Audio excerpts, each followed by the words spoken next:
Halo guys, selamat datang kembali di Republik Rupiah. Tahun 2024 ini Q1 pasar bener-bener terbang. Larry Fink dan kawan-kawan pada nyero ETF Bitcoin, terus Solana bangkit dan ada kegilaan memes. Tapi Q2 sampai hari ini itu bener-bener ngebosenin pasar. Aset kripto tuh berdarah, memes pada anjlok, dan inflow ETF mengering. Tergantung posisi kalian sebenarnya, tapi periode konsolidasi atau koreksi harga kayak gini wajar. Cuman ya bisa dianggap kayak beberapa orang khawatir kalau ini mungkin udah puncak pasar. Mungkin ini sudah siklus bull yang tamat. Apakah benar itu udah beres? Apakah siklus 2024 ya udah selesai sampai di sini aja? Nah, gimana menurut pandangan dan opini dari Republik Rupiah? Tonton video ini sampai akhir. Let's go.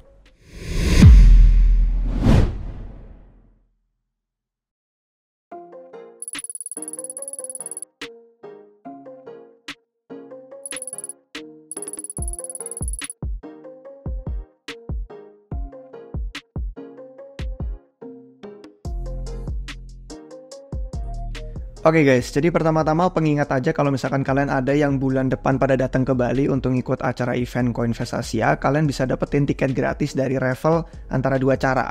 Antara kalian mau jadi salah satu pemegang NFT Heritage yang ada di deskripsi video kami, atau kalian sign up untuk Early Republic Passport. Aplikasinya juga bakal kita taruh linknya di deskripsi video ini. Jadi langsung aja cek dua itu untuk dapetin Revel, siapa tahu beruntung untuk dapet tiket gratis masuk ke konferensi Coinvest Asia 2024 bulan depan. Nanti ketemu sama RR, sama ketemu ada banyak banget event yang bakal kita bikin. Mungkin minggu depan saya bahas lebih lanjut untuk ada event apa aja. Oke guys, jadi untuk topik hari ini kita mulai dulu dari akhir siklus 2024. Apakah itu benar? Nah, kami pikir sih sebenarnya siklus ini baru mulai. Alasannya malah kami pikir ini mungkin baru kurang dari sepertiganya loh dari siklus bull. Kok bisa seoptimis itu, kita bakal jelasin panjang lebar hari ini. Koreksi baru-baru ini kan cuman istilahnya kayak kepleset aja.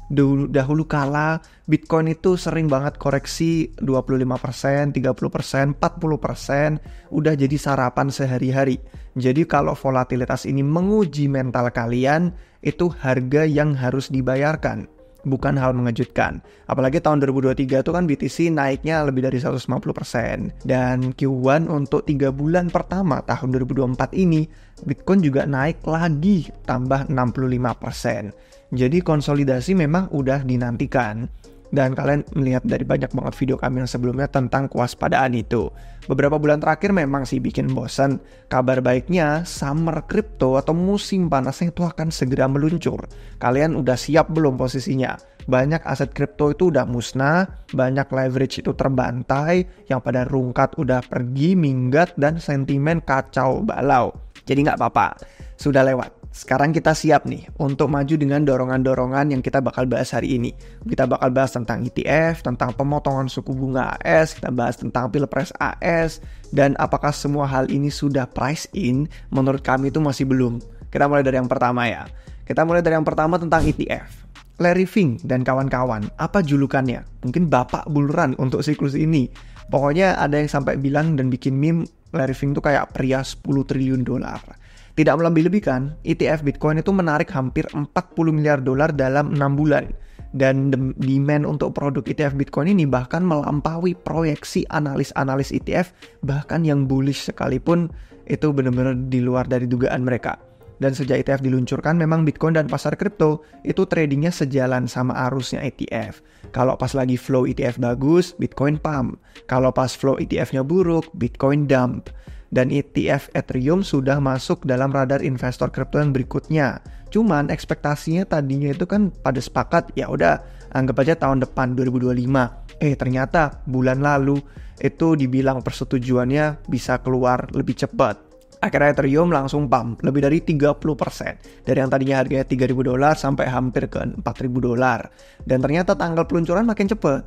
Terus akhirnya it naik lebih dari 5% lagi. Dan akhirnya terus habis itu naik tapi sideways. Dan masuk akal sih kalau dibilang ini sidewaysnya karena orang akhirnya ragu. Karena dibilang Ethereum tuh kan TradFi nggak mungkin paham lah. Kalau Bitcoin kan simple narasinya, kalau Ethereum ribet. Terus ETF ini nggak ada stakingnya, jadi nggak dapat reward. Terus sama lingkungan makro sekarang udah buruk, beda sama Bitcoin pas di awal dulu. Ya cuman memang ETF flow Ethereum itu kalau misalkan kalian lihat, jangan merasa terlalu bearish. Karena dampak ke masa depan ya ke harga ETH itu bisa beda banget sama Bitcoin. Seperti Bitcoin, ETF itu membawa publisitas dan membawa arus modal baru. 2 hari lalu ETF Ethereum itu live. Kalau kalian ngeliatin di Twitter, banyak orang yang pada bilang melebihi ekspektasi. Karena volume totalnya 1,3 miliar dolar. Dan tergantung sama flow di masa depan nanti, potensi kenaikan harga ETH itu bisa signifikan banget. Bitcoin naik lebih dari 100%. Dan itu dengan 40 dolar miliar aset yang dikelola. Dan kalau kalian ngelihat demand ETF Ethereum dirasa nggak mungkin sama lah Min, kan Bitcoin sama Ethereum beda level. Bener, saya setuju. Cuman nggak apa-apa, kita nggak harus demand ETF Ethereum sama kayak Bitcoin. Karena $1 mendorong harga Ethereum, itu geraknya bisa jauh lebih tinggi daripada $1 masuk ke Bitcoin. Kalian lihat aja nih ukuran market cap-nya. Udah bisa dibilang kayak Ethereum itu sepertiganya ukuran BTC. Jadi bukan cuman soal ukuran pun, kalau misalkan kalian ngeliat dari sisi profil liquidity-nya, Bitcoin sama Ethereum itu juga oke banget. Kalau Ethereum punya 50% sampai 60%-nya volume spot dan volume futures Bitcoin. Jadi segede itu, lebih dari setengahnya. Tapi dari sisi order book, itu kedalamannya itu cuman dari kedalaman 1%-nya Bitcoin cuman 70-80%. Jadi artinya Ethereum, ETH, gerakan harganya itu jauh lebih refleksif daripada Bitcoin. Jadi kalau misalkan kalian merasa terlalu bearish dengan potensi nanti ETF Ethereum ke depannya, ya sebaiknya data-data ini sudah bisa memberikan kalian perspektif bahwa nggak harus demand-nya setinggi Bitcoin untuk berdampak signifikan ke Ethereum. Nah, selain BTC dan Ethereum, Solana juga makin masuk ke perbincangan orang-orang. Kalau pada ngomongin soal top 3 itu kan, yang 3 besar sejauh tahun 2024 ini, itu bener-bener hanya beberapa koin yang terbang tinggi dan kebanyakannya turun dalam. Jadi kalau misalkan kalian lihat, ini pas kemarin sempat di-hack video kami, kan kami publishnya di channel Republic DAO. Ini ada yang thumbnailnya ini, Bitcoin, Ethereum, Solana, judulnya Bitcoin, Altcoins, mending serok kripto apa. Nah di situ kami bagiin chart tuh yang kelihatan, itu chart menunjukkan merah berdarah, bener-bener altcoins pada muntaber semua, sementara BTC, ETH, dan Sol itu naik substansial banget year to date-nya sejauh tahun 2024 ini. Jadi ini mengejutkan. Investor kripto mungkin dulu pikirnya terbiasa sama trading yang cap-cup kembang kuncup semua naik. Dan di siklus ini kita belum melihat rotasi yang biasanya. Biasanya kan BTC rotasi ke Ethereum, terus rotasi ke altcoin, akhirnya jadi ada alt season. Nah altcoin yang pump itu cuma segelintir dan cuma untuk sementara aja.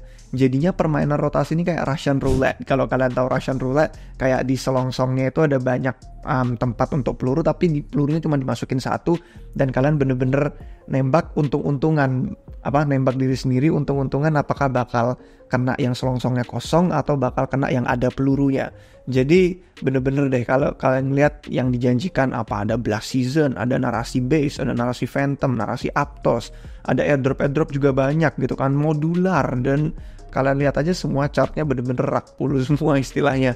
Jadi mungkinkah ini pertanda kalau kripto tuh jadi menyerupai TradFi? Kalau di TradFi dengan adanya ETF, ya kita ngeliat kan BTC udah ada ETF, Ethereum baru live 2 hari lalu, boomers itu kan akhirnya pada mainan ke kripto juga. Nah mungkin apakah akhirnya ini jadi tanda kalau pasar kripto makin dewasa? Karena kalau kalian lihat di pasar tradisional, untuk yang asetnya memang lebih dewasa itu memang pada terpecah belah performanya. Nggak ada yang kayak dari dulu di kripto kita ngeliat BTC naik, semua naik, trading, cap-cip-cup, kembang uncup, semua pada terbang.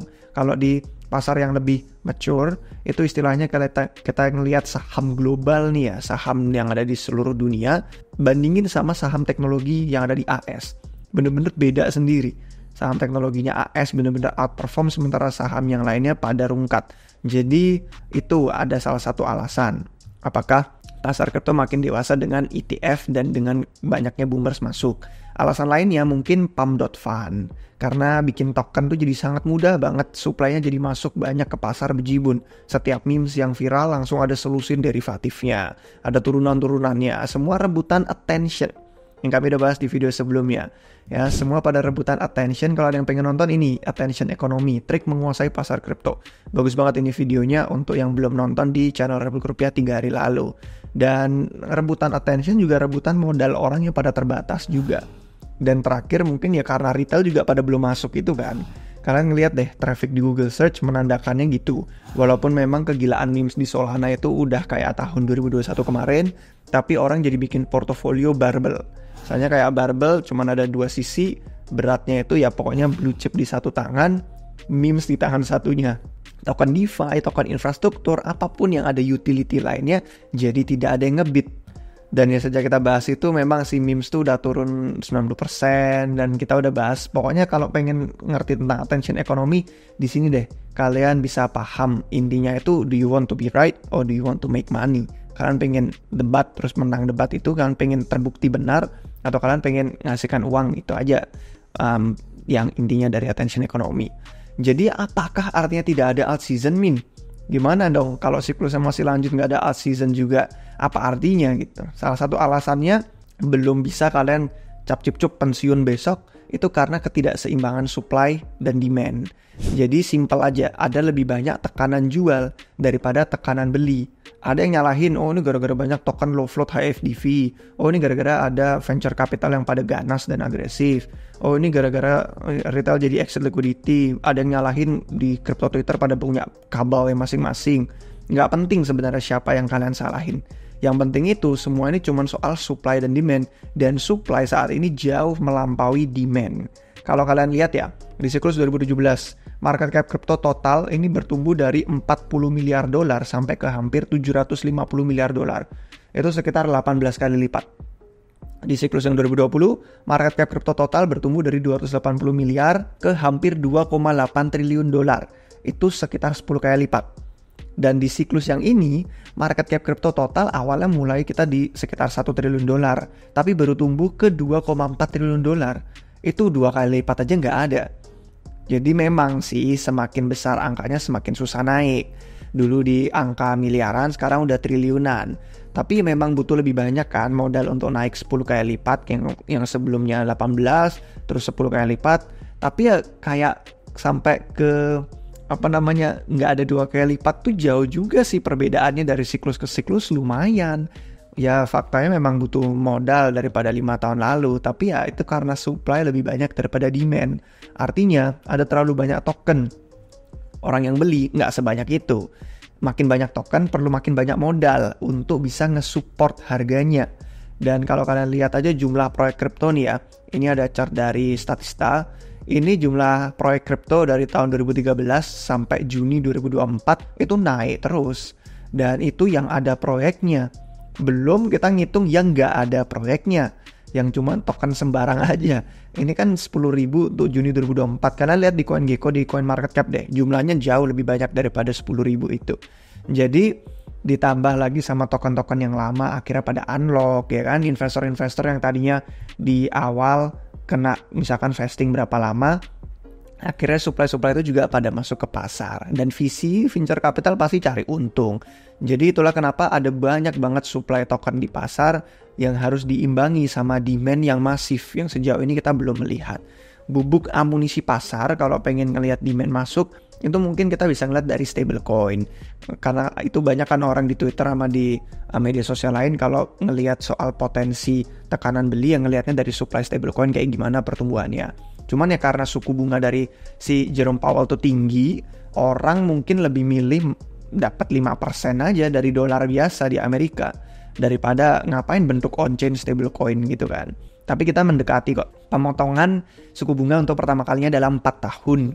Ya, ini kalau misalkan kalian lihat di CME Group, probabilitas untuk pemotongan suku bunga di bulan September makin naik tinggi dan mungkin kalau ini beneran terjadi, yield crypto akhirnya bisa lebih bersaing karena suku bunganya bakal dipotong. Itu ya kalau memang beneran Fed bakal memangkas ya di bulan September, ini ekspektasi pasar. Gimana menurut kalian? Selain dinamika supply lebih banyak daripada demand, logikanya Bitcoin terbang juga karena ETF kan. Tapi kalau TradFi masuk BTC, ya di ETF itu cuma di dalam BTC itu aja. Dia nggak pindah, nggak rotasi. Beda sama retail yang masuk ke BTC, terus profitnya mengalir ke altcoins lainnya, itu kita lihat di siklus sebelumnya. Tapi kalau pada boomer, ya kan pada masuk ke Bitcoin lewat bantuan Larry Fink, ya oke lah kebantu, mungkin keangkat profitnya. Iya, tapi kalau kita yang pada megang BTC, sementara kalau kita coba aja tanya teman kalian yang pada tertarik kripto, yang pada suka altcoins terutama, kalau mereka suka altcoins, mereka megang BTC juga nggak? Megang Bitcoin juga nggak di portofolio mereka? Katanya kan membosankan. Jadi itu alasan lain. Kenapa kalau kita ngelihat ETF Ethereum tuh bakal lebih membantu altcoins, karena yang pada suka altcoins itu megang ETH. Tapi belum tentu mereka megang BTC. Di seluruh DeFi, kalau kalian lihat ETH itu kolateral yang paling populer. Ini di Analytics saya lihat salah satunya AV ya. Untuk bentuk kolateral, ini ya USD ETH, Wrap ETH, Auto BTC. Yang ini nih, WETH. Jadi benar-benar kolateral yang paling populer. Kalau harga Ethereum naik sebagai jaminan, sebagai kolateral, itu bisa memicu siklus spekulasi di platform DeFi itu. Jadi dampaknya GG pisan, beda sama Bitcoin. Sekarang giliran Ethereum. Flow ETF tidak harus sebesar BTC, aset ETH ini jauh lebih kecil dan lebih terintegrasi ke seluruh kripto. Oke, jadi intinya kami percaya, Rebel Rupiah, kalau siklus bull itu baru mulai. Tambahan dari semua hal yang kita bahas tadi, ada rumor kalau penasihat Trump sedang mempertimbangkan untuk tambah BTC ke dalam cadangan strategis AS. Dan di berita yang kalian lihat di layar ini, Senator Loomis ini katanya berencana untuk mengumumkan undang-undang strategic Bitcoin Reserve di konferensi Nashville weekend ini. Jadi harapannya didukung oleh Donald Trump pas nanti di konferensi. Nanti kita lihat aja ya apakah rumor ini bakal terbukti valid atau enggak.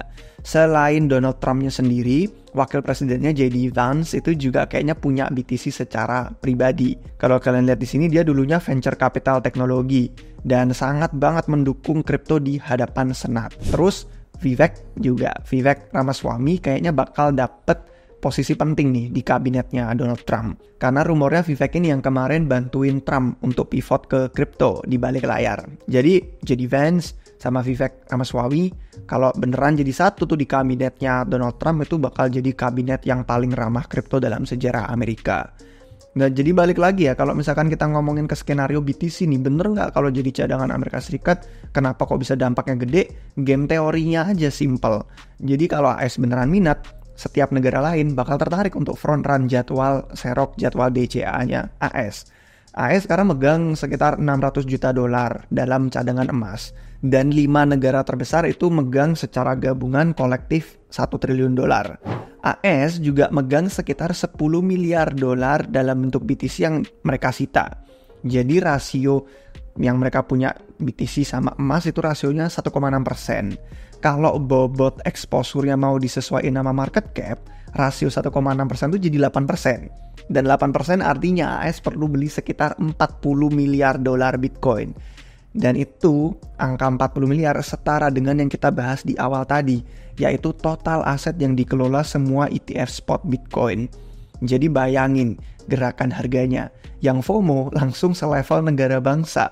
Kalaupun nggak FOMO, ya setidaknya jadi tanda legitimasi. Negara-negara, bisnis-bisnis, investor individual, orang-orang yang tadinya skeptis dan meragukan Bitcoin bakal memandang Bitcoin dengan cara yang berbeda. Coba aja ya, lihat nih, valid nggak rumornya bakal jadi strategic reserve AS? Selain BTC dan ETH, ada juga Solana yang tapi kita nggak bakal bahas. Nanti kita bakal bikin videonya sendiri di minggu depan. Jadi nanti ikin aja video kami tentang Solana, jangan lupa subscribe. Intinya kesimpulan dari video ini adalah kripto tuh kan berisik ya. Ada banyak kekhawatiran dan ada daftar FUD yang mungkin kalau kalian tulis tuh panjang banget, nggak ada akhirnya. Gimana kalau ETF Ethereum mengecewakan? Gimana kalau retail nggak kembali lagi? Gimana kalau Trump kalah pilpres AS? Gimana kalau Trump tidak merangkul BTC? Gimana kalau banyak infrastruktur tapi nggak ada aplikasi yang diadopsi mainstream? Pokoknya semua itu valid. Tapi ya itu, cuma berupa kekhawatiran aja. Bukan berarti kita udah masuk bear market atau siklus ini sudah tamat. Realitanya, kebalikannya. Semua FUD itu pertanda bagus loh. Seneng harusnya ada banyak FUD karena artinya kita lagi di bawah sentimennya. Kalau kalian berpikir ini sudah pucuk, ini sudah top cycle, justru nggak masuk akal. Tanda pasar lagi di pucuk itu justru orang-orang pada nggak punya kekhawatiran. Mereka nggak khawatir keluarga, rumah, aset apa semua digadein, semua dikorbankan demi kripto. Itu tanda puncak siklus. Sekarang orang justru berpikir rasional, berpikir ini khawatir banget nih, gimana kalau gimana. Jadi kalau manusia nggak khawatir itu justru di puncak siklus nanti tindakan mereka jauh lebih irasional. Jadi sekarang ini pertanda bagus dengan semua sentimen FUD dan kekhawatiran yang negatif. Memang sih sulit untuk prediksi masa depan, cuman kalau menurut kami di Republik Rupiah, 6-12 bulan ke depan itu cukup menjanjikan. Ada banyak hal positif yang akan datang dan sekarang bukan waktunya untuk panik. Apakah menurut kami siklus 2024 ini bull market udah beres, udah tamat? Menurut kami enggak. Summer is coming. Oke guys, sampai jumpa di episode yang berikutnya. Cheers!